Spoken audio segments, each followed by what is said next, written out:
Hello everyone, welcome to my channel. Keep it simple but significant. I am your host Sasi. Let's start today's discussion.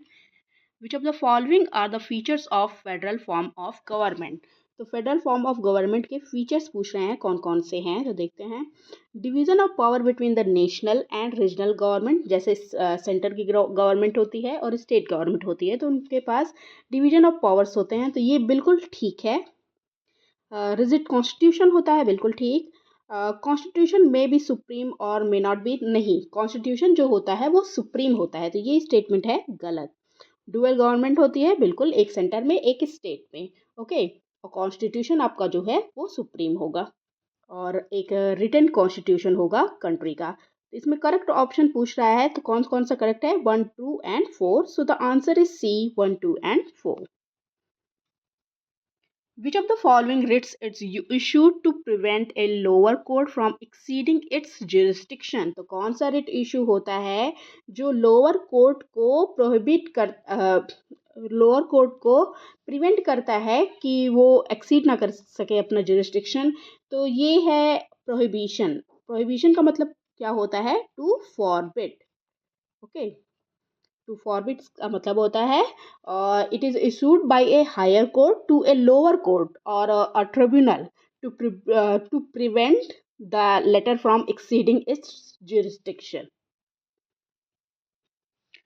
Who said that Constitution Assembly was Congress and Congress was India? तो Constitution Assembly जो है वो कांग्रेस है और कांग्रेस जो है वो India है. ये कहा था किसने? तो ये कहा था ग्रैनविले ऑस्टिन ने. आंसर है क्या? D.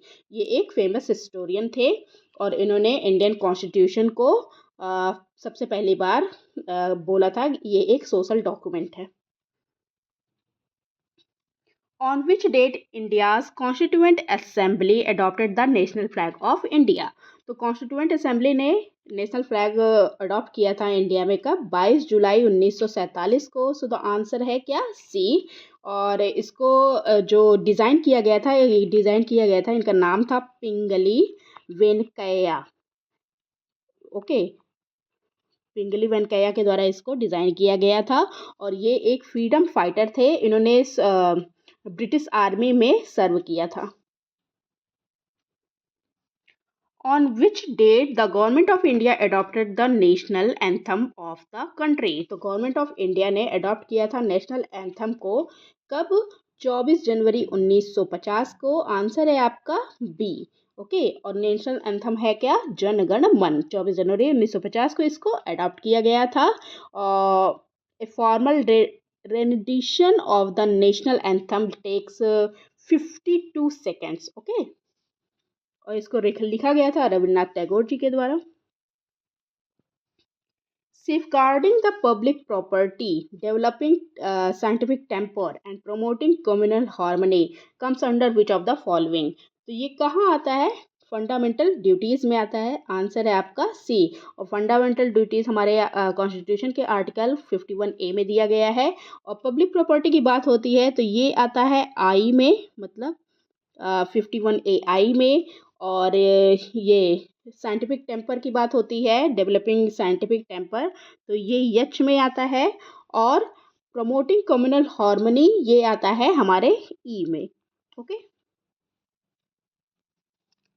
Which among the following amendments of the Constitution of India fully secured the constitutional validity of zamindari abolition laws?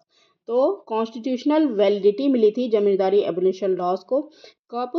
First में. Answer is a. Okay. First constitutional amendment act हुआ था 1951 को. Fully secured the, जिसने किया था, fully secured the constitutional validity of zamindari abolition law. और इसके द्वारा ऐड किया था 9th शेड्यूल को. 9th शेड्यूल को इसमें ऐड किया गया था. लैंड रिफॉर्म की बात हुई थी इसमें.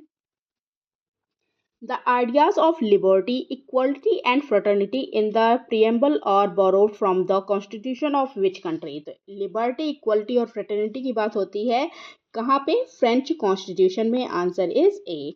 ओके. और इसको हमने बोरो किया था फ्रेंच कॉन्स्टिट्यूशन में. और फ्रेंच रिवॉल्यूशन जो 1789 में हुआ था उसमें ये सारी बातें की गई थी, ये सारे आइडियल्स लिए गए थे. Balwant Rai Mehta, a pioneer of Panchayati Raj and distinguished freedom fighter, was chief minister of which state? तो बलवंत राव राय मेहता जो है वो एक लेजेंडरी फ्रीडम फाइटर थे कंट्री के। उन्होंने पार्टिसिपेट किया था कौन से सत्याग्रह? बारदोली सत्याग्रह हुआ था, उसमें इन्होंने पार्टिसिपेट किया था।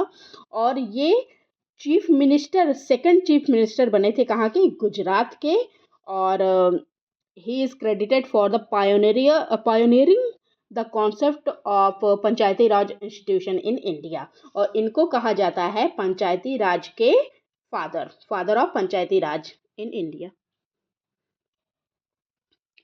Which among the following article helped the madrasas in India to remain out of purview of the Right to Education Act? तो ये है आपका article 30। Okay, article 30 is called a Charter of Education Right. Madrasas are administered by the Article 30. That's all for today. If you like my video, please do like, comment, share and subscribe. Thank you.